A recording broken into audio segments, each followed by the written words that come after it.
Kingdom One fam, hey, welcome back to another podcast. My name is Nick. I am your host, and the Kingdom One podcast is here to help you get more courageous, healthy, and effective when it comes to ministry. And you might ask the question, how do we become more courageous, healthy, and effective in ministry?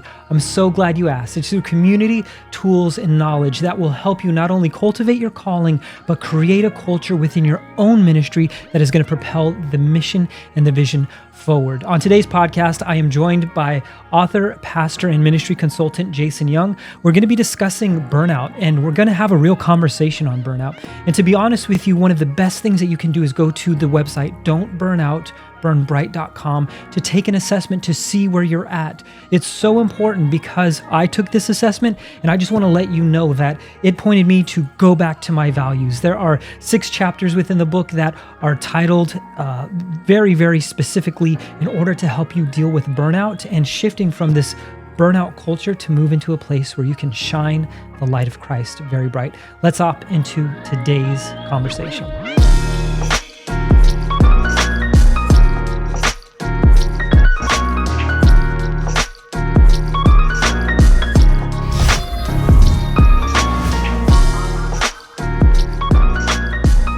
Jason, thank you so much for being on the Kingdom One podcast. It's great to have you.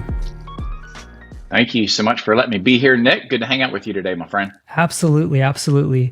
We're here to discuss your latest book, Don't Burn Out, Burn Bright. And one thing that I find is really interesting in this such a timely conversation is in the zeitgeist right now, and just all around the world, what we're seeing is we're seeing a lot of books. We're seeing a lot of push for slow productivity, such as Cal Newport and John Mark Comer, and this ruthless elimination of hurry. And so it's starting to touch the faith space. And so my question to you is, what are some of the factors that have really brought this to light as far as burnout in these things? Can you maybe identify a couple of things that have happened, whether that's in culture or in church, that has led to this phenomenon?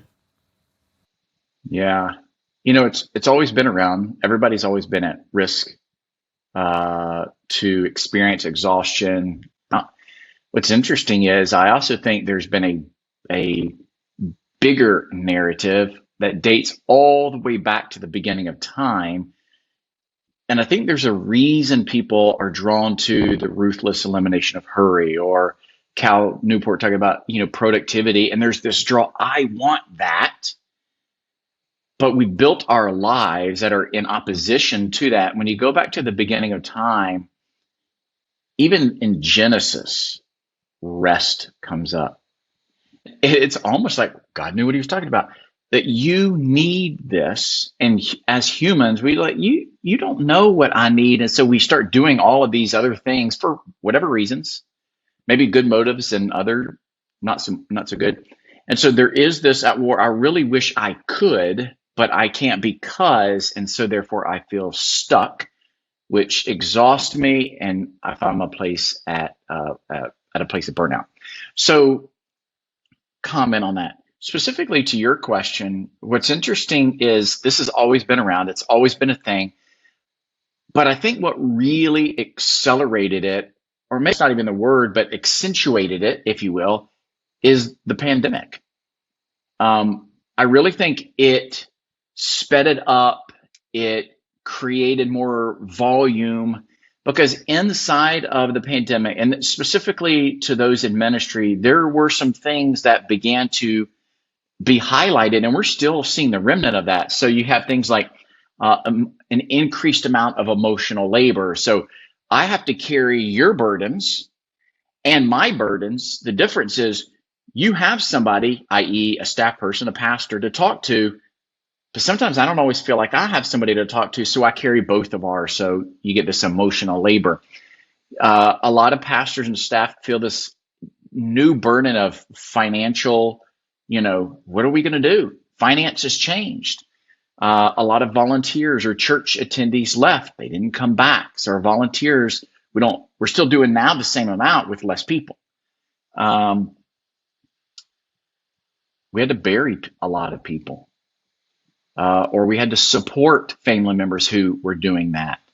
The tension in the home, it's always been there, but it changed in and through the pandemic. And so it's almost like it sounds crazy, before the pandemic, during the pandemic, and we see these, and we see this in other situations historically, right? But just because it's the most recent. And now we're on the backside and we're seeing some positive things. But along with that, we're also seeing maybe some church growth, but maybe the growth in the leaders not the same. And they feel like now that church is outpacing them because they're still trying to recover from this overwhelming experience that they had that they never processed because they said, I'll just suck it up. I'll get through it. It'll get better. I'm in survival mode. They get through it. The church might begin to do better, but guess who isn't? And then you've got a real problem. Oh, absolutely, absolutely. I'm really proud of some pastors who have come out and they've talked about the struggle that it has been to pastor through the pandemic. And now, that you just highlighted, that is a problem. And I think it's a problem that's ubiquitous for both culture and ministry. But I love how you brought it back to biblical principles and this idea of there is a Sabbath, there is a rest, and God does know what he's talking about. So absolutely. As we talk about that, can you maybe start to point out some signs of what does burnout look like, especially within ministry? Because I think there might be some people who just aren't even familiar with, what are those signs? Well, I think a lot of people, they deny that they would be susceptible, but the reality is if you're a breathing human, you are susceptible, you are at risk for this. And so if we were to make this super practical, we could say some of these things. You find yourself increasingly discouraged. You find yourself lacking a lot of energy. You find yourself not caring for people or things like you used to. You maybe you used to have better ideas, but you've got this brain fog. Maybe you're more irritable with your family. Maybe a fear. And if I'm fully transparent, this is the one that I have struggled with the most since the pandemic. Since the pandemic is fear. And so like you find yourself at a place of fear. And so you don't make decisions, or your decisions are different, or you're afraid, or whatever. Maybe you're unwilling to reach out to people. Maybe for some reason you have distanced yourself from God for whatever reason. And so there could be some of these things, and that doesn't even, we haven't even gotten into the, unhappiness or depression or anxious. I mean, there's all of that, but I was trying to think just super practical in your day to day. If you notice some disruption in those things, that's where you may begin to see it show up. Yeah, absolutely. I do think that I love how you highlighted that in our everyday life, rather than like these are the clinical, signs of burnout. And I think that's really, really important. Something that you mentioned that I'd like to also potentially highlight and ask you is, how do you think that social media has added to this phenomenon of burnout within ministry? And maybe you could speak a bit to that. Yeah.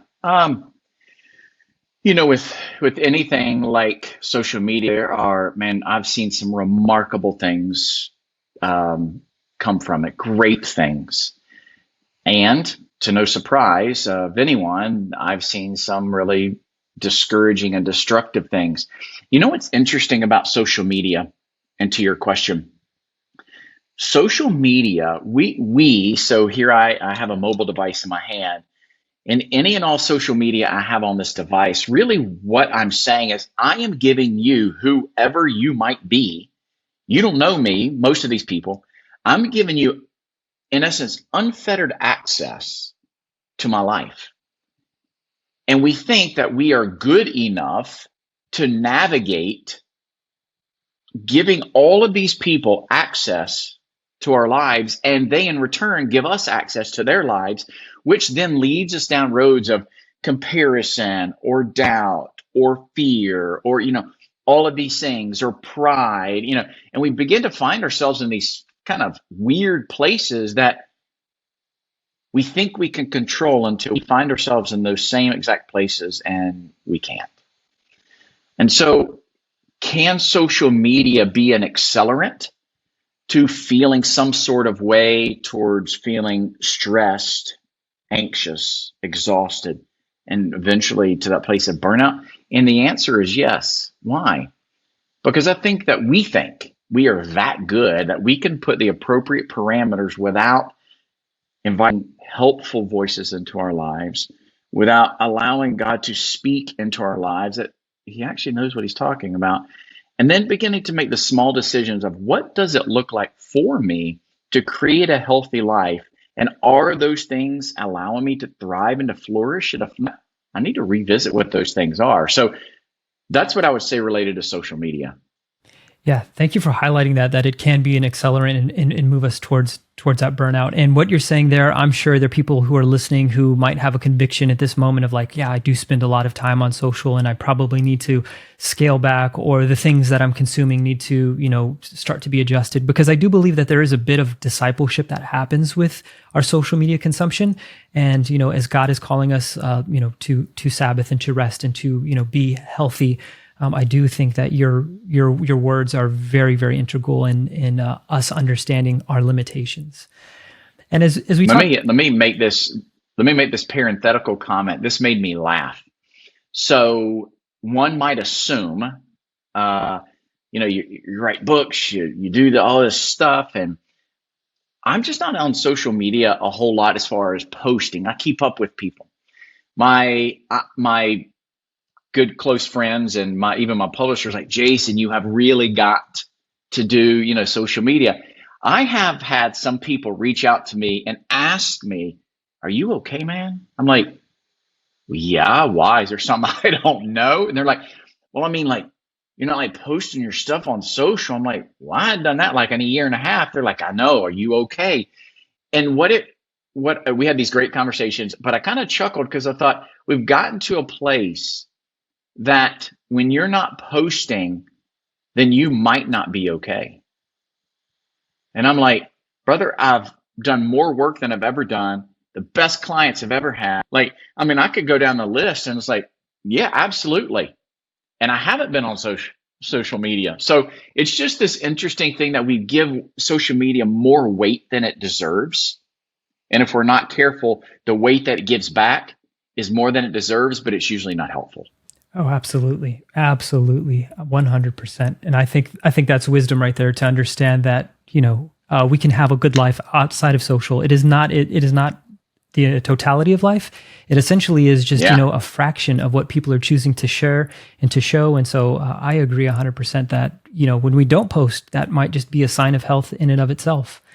And so could be for sure. On your website, you have don'tburnoutburnbright.com. That's the website. You have an assessment. Now, can you maybe talk us through that assessment? And the question attached to that is, what would you say to the leader who feels that they might not have time to acknowledge or address their burnout? Yeah, that's a real question. So let me mention the assessment. If I remember correctly, you're like, Jason, you don't even know your assessment. I think it's 35 questions. My favorite part about the assessment is the end, and this is why.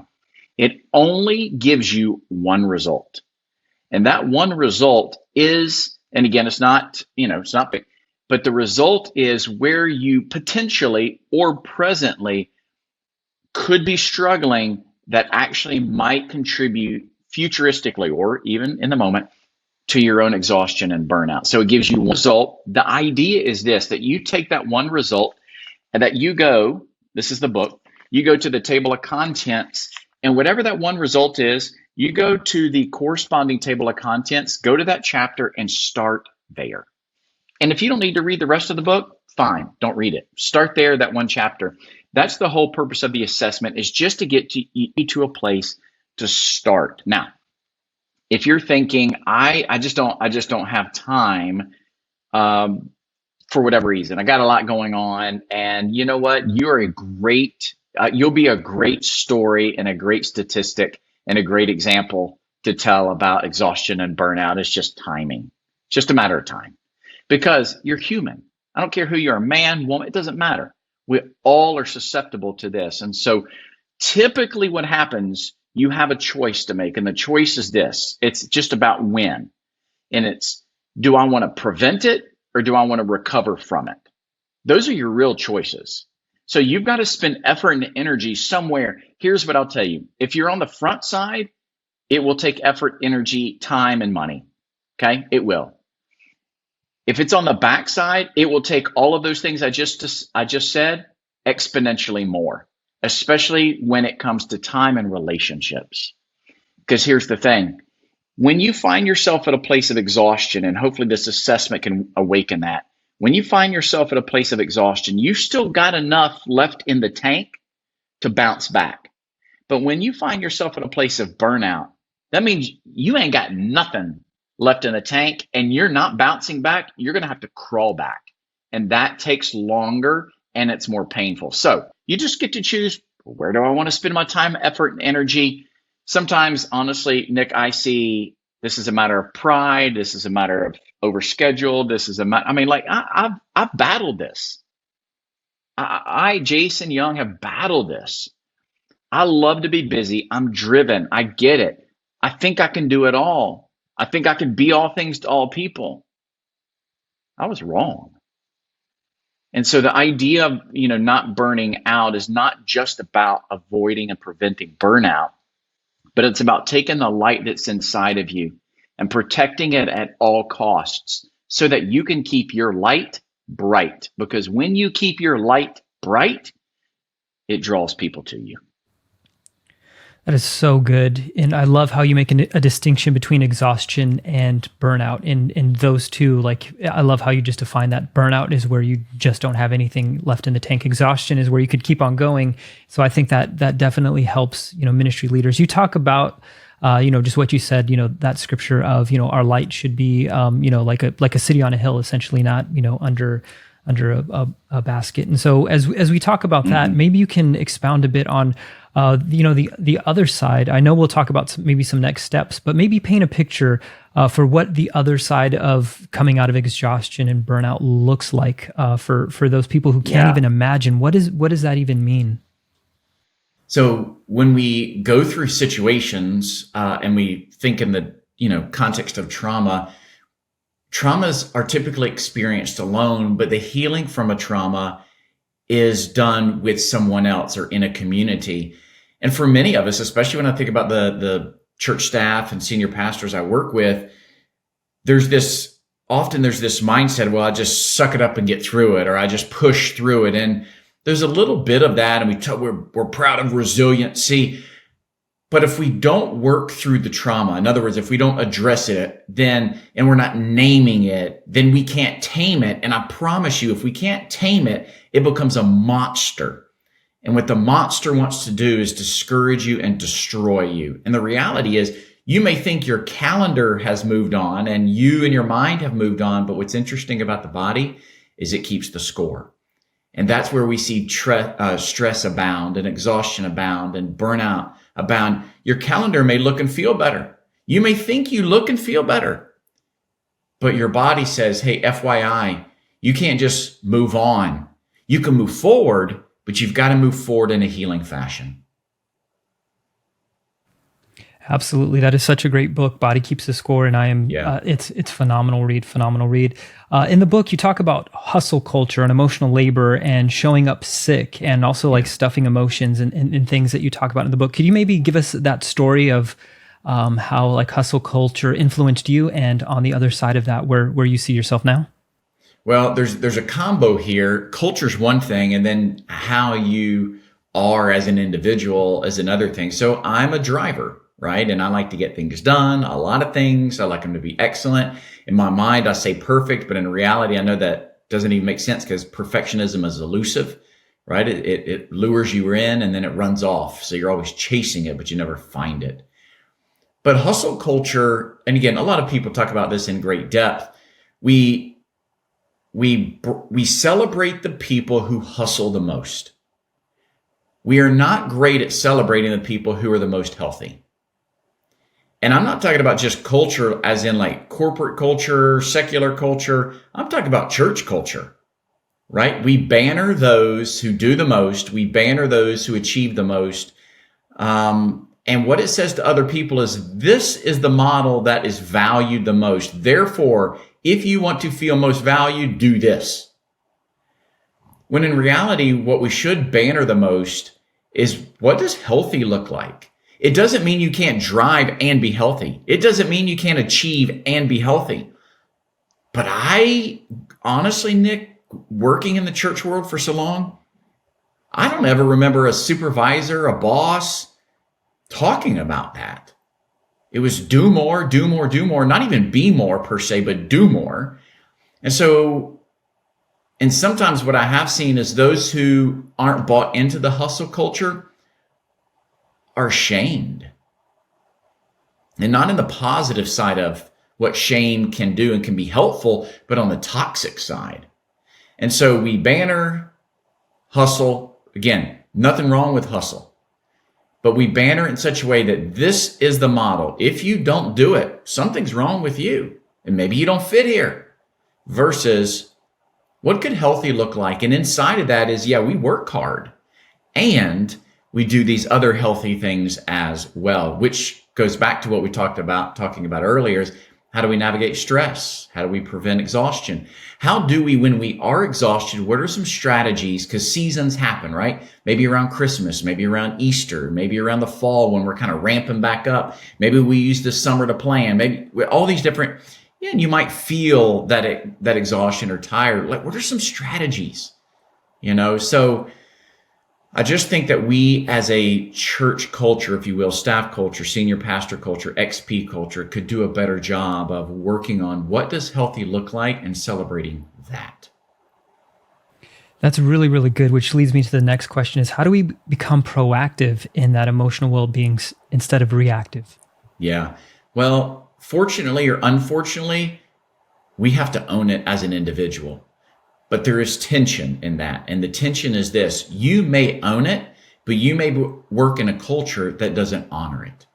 Then what do you do? Well, therein lies a new tension, right? So there's an element of you owning it. Owning it, I mean, making small decisions that can get you to healthier places, right? So there's a significant part of owning it and accountability for myself. That's one piece of it. Another piece of it, again, not mutually exclusive, but there's another piece of it is what happens when you work in a church culture that they don't respect it or honor it at all. What do? Well, you've got some hard decisions to make because maybe there's not an alignment there anymore. Maybe it doesn't help you. Maybe you work in a church and you've tried to elevate this to leadership to make better decisions because you see the staff around you struggling. Might not be the culture for you. Maybe time to leave, and that's okay. Sometimes we stay in these cultures because we think we can be the one to change it. Maybe, but I'll be honest with you, it's a tough task. And sometimes what happens is you, as the staff member, become the collateral damage, unfortunately. I love how you highlight that because that is a reality that we have to face. And a lot of times we think that church is the perfect place to work because of, the nature of the work that we do. I hear a lot of churches, the work is wonderful. And that is very, very true. But if we don't carry that well, we could definitely see ourselves in that. And I guess my final question for you is, we kind of touched a little bit on this and this idea of joy and encouragement and why that's important in ministry and how do we deploy that in our workspaces? In the foreword to this book, Ray Johnston, the founding senior pastor at Bayside Church in California, known him for a couple years. And one of the things that he values is really energy. And he's just got this vivaciousness, this vibrancy to him. And again, for some, it's exhausting. But when you're at Bayside, it's tangible. You feel it, you see it, right? But in the foreword, he talks about, for him, as soon as he opens the door to discouragement, he can potentially get flooded and it can push him towards the spot of destruction. And when I thought about him and writing that in the foreword and the leaders that I work with, so much of the entryway is discouragement. And I suspect that many of you listening to this right now, you find yourself at a place of discouragement. And if you're not careful, it inches you to a place that you begin to see destruction with decisions in your church, finances, family, friends, whatever it might look like, right? And so when I think about joy, and again, when you think about the premise of this book, Don't Burn Out, Burn Bright, a lot of people say, oh, it's a book about burnout. And there is an element of that where it's true, yes. But the bigger picture is about burning bright, and that burning bright is what would it look like for you to keep your joy at work and in life, right? At home with friends. My wife and I have had this discussion many, many times, and there's a few people that really talk about joy a lot. One lady, her name is Barbara Moon, and she's near 80 years old, and we've had these conversations. She's a mentor to my wife, and there are others that have mentored her, like Dr. Jim Wilder and others that talk about joy. And what's interesting is the way they talk about joy is knowing that someone is glad to be with you. In other words, joy is about connection.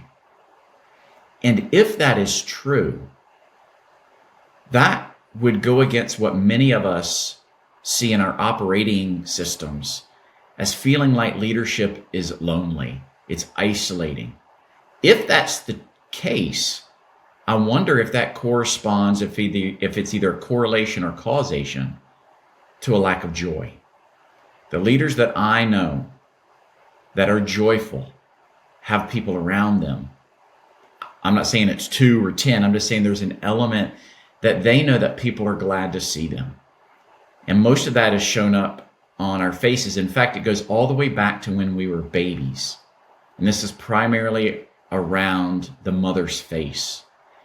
And as the mother's face in the eyes of the child, does the mother perceive that the mother is glad to be with them? Now, some of you are like, what about the father?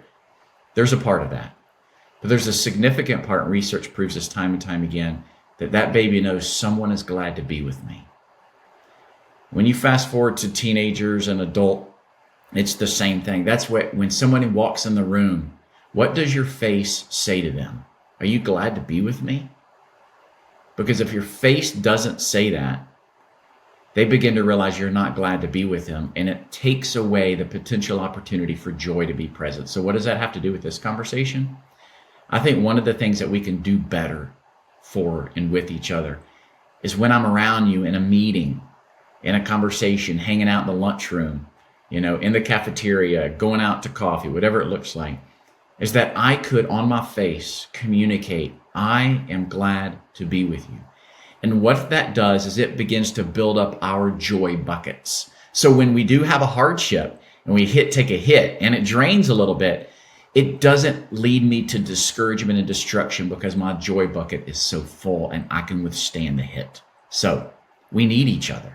We need each other to build up our joy, to allow us to withstand the moments that are discouraging, but they don't have to destroy us.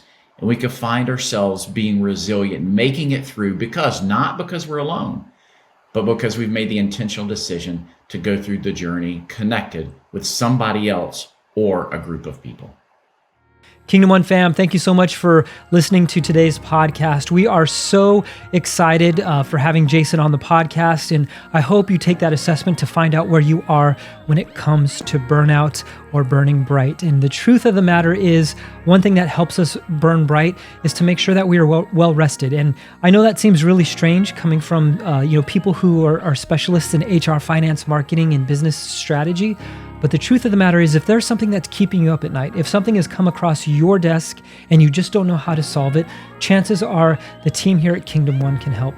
Getting in contact with us is free. You can go to kingdomone.co/get-started today to have a conversation where we build a custom scope of work to make sure that we are tackling the problem from your perspective. Your ministry is different from every other ministry, and so we are here to create custom solutions so that your ministry becomes more courageous, healthy, and effective. Again, you can go to kingdomone.co/get-started today. Thank you so much for tuning in. Until we chat again, let's grow the church together.